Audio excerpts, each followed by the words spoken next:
please welcome the 46th President of the United States of America, Joe Biden. John, how are you? Please, sit down.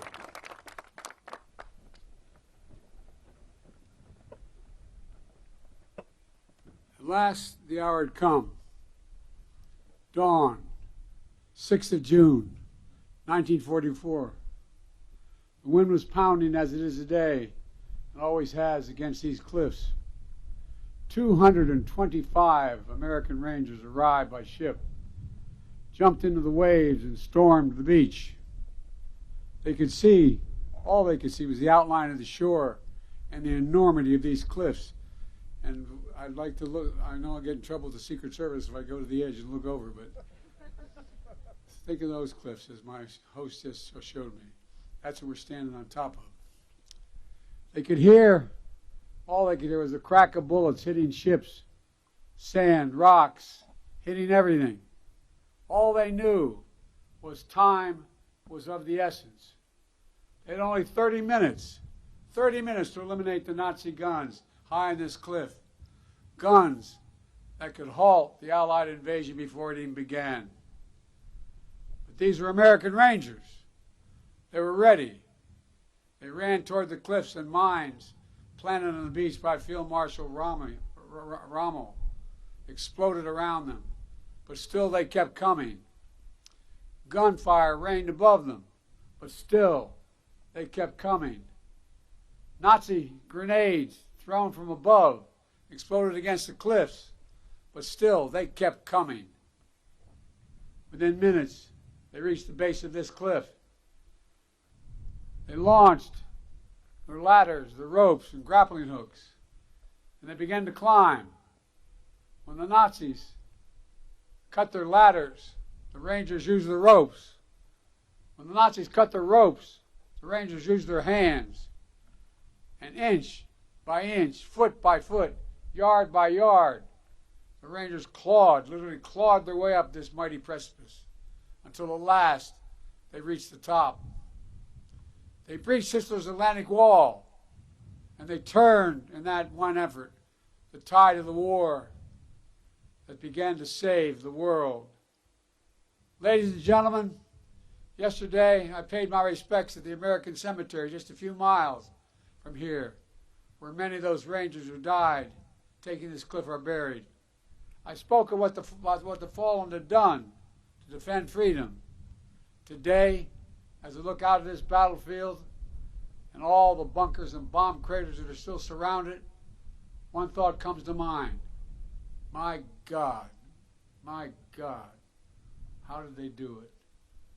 How were these Americans willing to risk everything, dare everything, and give everything? There were Americans like Sergeant Leonard Lommel from New Jersey. He was one of the first Rangers to jump off his ship and run toward the cliff. He almost was shot right above the hip initially, and wasn't sure, but he was. He kept going. At one point, he was scaling the cliff. Another Ranger yelled, "I'm not sure I can make it." And Lommel yelled back with every ounce of strength he had in him, "You've got to hold on." And he did, and they did. Americans like Sergeant Tom Ruggiero from Massachusetts. A German shell hit his boat as he was approaching the shore. Everything exploded. The sergeant was knocked into the freezing water, and as he told it, he began to utter a prayer. "Dear God, don't let me drown. I want to get in and do what I'm here and supposed to do." Americans like Colonel James Rudder, Texas.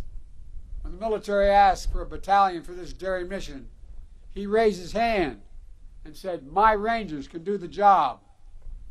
He knew their capacity. He knew the strength of their character. A few days after they scaled this cliff, he wrote a condolence letter to a mother of one of the Rangers who gave his life here.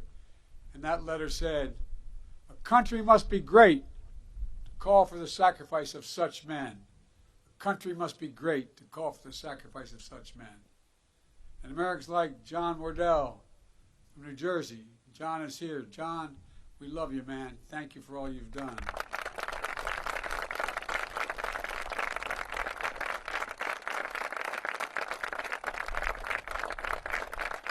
Deserve that and a lot more, John. Just 18 years old, he deployed to this cliff to replace the surviving Rangers on that D-Day invasion. He would go on to fight across France and Germany. In early December 1944, during one of those battles, shrapnel pierced his skull. But by Christmas, he was back, fighting with his unit. And here's what he said about what the notes he kept at that time. He said, knowing that my buddies and I always looked out for one another. That's why he came back. That's why he fought so hard to get back. He always looked out, and his buddies looked out for one another. When we talk about democracy, American democracy, we often talk about the ideals of life, liberty, pursuit of happiness. What we don't talk about is how hard it is. How many ways we're asked to walk away, how many instincts are to walk away. The most natural instinct is to walk away, to be selfish, to force our will upon others, to seize power, never give up.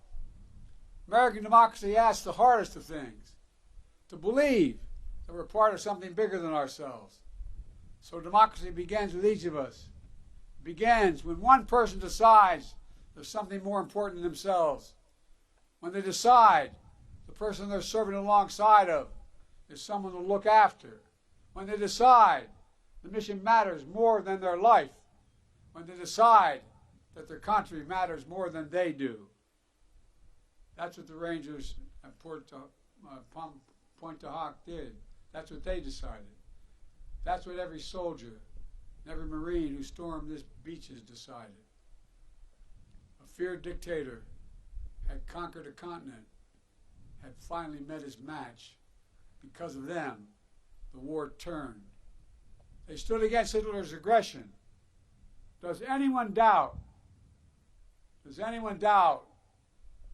they would want America to stand up against Putin's aggression here in Europe today? They stormed the beaches alongside their allies. Does anyone believe these Rangers would want America to go it alone today? They fought to vanquish a hateful ideology in the 30s and 40s. Does anyone doubt they wouldn't move heaven and earth to vanquish hateful ideologies of today? These Rangers put mission and country above themselves. Does anyone believe they would exact any less from every American today? These Rangers remembered with reverence those who gave their lives in battle. Could they or anyone ever imagine that America would do the same, wouldn't do the same? They believed America was the beacon to the world. I'm certain they believed that it would be that way forever. You know, we stand today, where we stand was not sacred ground on June the 5th. But that's what it became on June the 6th.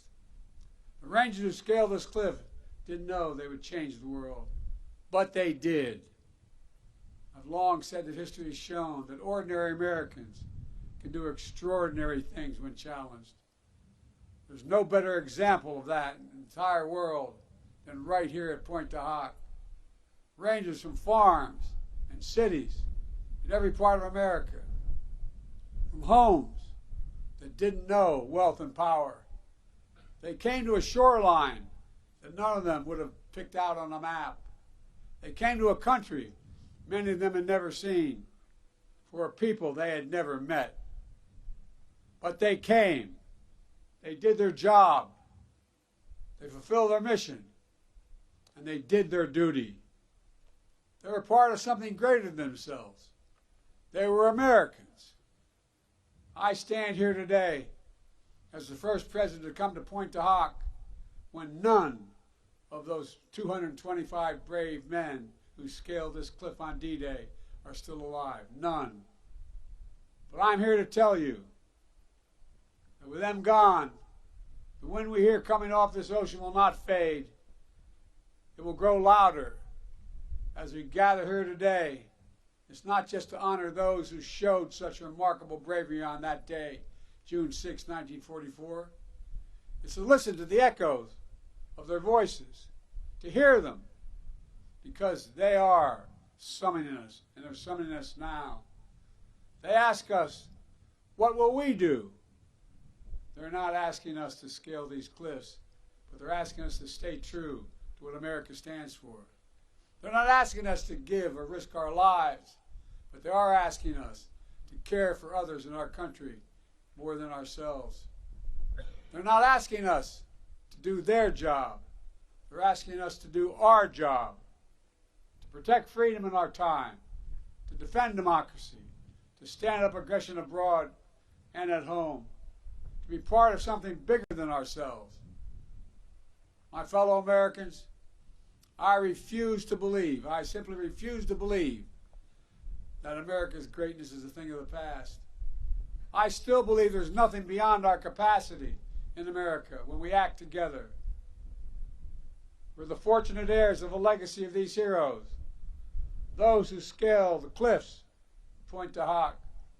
We must also be the keepers of their mission, the keepers of their mission, the bearers of the flame of freedom that they kept burning bright. That is the truest testimonial to their lives. Our actions every day to ensure that our democracy endures and the soul of our nation endures. To come here simply to remember the ghosts of Pointe du Hoc isn't enough. We need to hear them. We have to listen to them. We need to listen to what they had. We need to make the solemn vow to never let them down. God bless the fallen. God bless the brave men who scaled these cliffs. May God protect our troops. God bless America.